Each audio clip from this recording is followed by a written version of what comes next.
Personal branding itu sebenarnya simple. Coba kita flashback ke zaman sekolah dulu. Lu pasti inget kan, ada dua tipe murid. Anak yang normal-normal aja, nurut, rajin, dan baik. Dan ada anak yang bandel, beda sendiri, dan sering bikin ulah. Sekarang pertanyaannya, siapa yang lebih populer? Dan siapa yang paling lo ingat? Yap, anak bandel. Karena mereka berbeda dan menarik perhatian. Mereka stand out di kerumunan anak-anak baik. Dan ini tuh pola alami di masyarakat. Dalam satu kelompok, jumlah good kids pasti lebih banyak daripada bad kids. Dan ketika ada yang berbeda, meskipun negatif, otomatis jadi pusat perhatian. Di dunia personal branding, kita bisa pakai konsep ini. Tapi bukan buat bikin ulah. Tapi kita tweak dengan tujuan.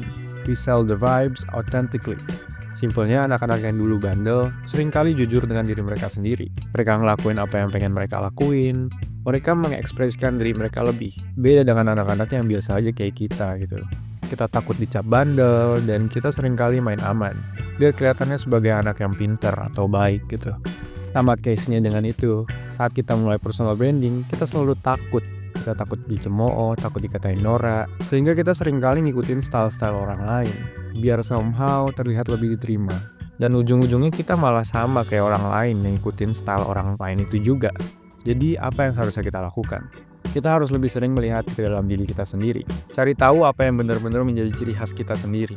Tampilin sisi itu lebih banyak daripada terus-terusan membandingkan diri kita dengan kreator-kreator lainnya. Karena orang-orang sekarang pengen nyari yang perspektif baru dan gayanya yang fresh. Contohnya kayak Tyler the Creator dengan gaya fashionnya, Billie Eilish dengan baju oversize dan rambut warna-warninya, dan G-Dragon yang selalu menjadi trendsetter. Mereka semua punya style yang beda dan unik. Termasuk juga influencer seperti Gaux Art, Camcolder, Maximize. Mereka semua punya gaya-gaya sendiri, dan akhirnya banyak yang niru. Dan gue gak bilang ikutin itu salah. Kan ada terms yang bilang, still like an artist. Tapi kalau kamu terus-terusan copy, plek-plek, ya akhirnya lu bakal kelihatan sama dan bahkan kelihatan kayak copycat doang. Alasan kenapa gue pakai analogi anak baik dan anak bandel itu biar kita lebih gampang ngerti apa yang sebenarnya bisa bikin kita stand out dan betapa sederhananya hal itu sebenarnya. Ini bukan soal jadi beda, cuma biar jadi beda aja. Karena kalau itu satu-satunya alasan lu, biasanya malah jadi nggak autentik dan lama-lama lu bosen, capek dan akhirnya berhenti. Ini lebih ke ngelakuin apa yang lu bener-bener suka dan fokus kepada hal-hal yang ngebikin kamu punya ciri khas sendiri. Langkah kedua, konsistensi.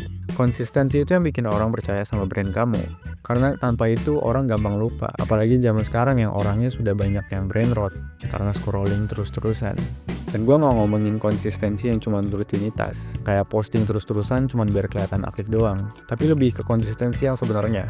Konsisten dalam bertumbuh, konsisten dalam belajar dari kesalahan, konsisten dalam gimana kamu muncul dan berkembang. Dan dari konsistensi itu, lu akan nemuin warna lu sendiri. Dan mungkin itu salah satu hal yang bisa ngebuat personal brand kita punya karakter dan vibes yang bagus. Bukan cuma personal brand yang generik, yang dibuat cuma buat jualan aja. Dan sisanya tinggal hal-hal praktikal dan experimenting along the way. And I guess that's it. Kalau sudah nonton, semoga ini ngebantu. Let me know what you think. Sampai ketemu di video selanjutnya.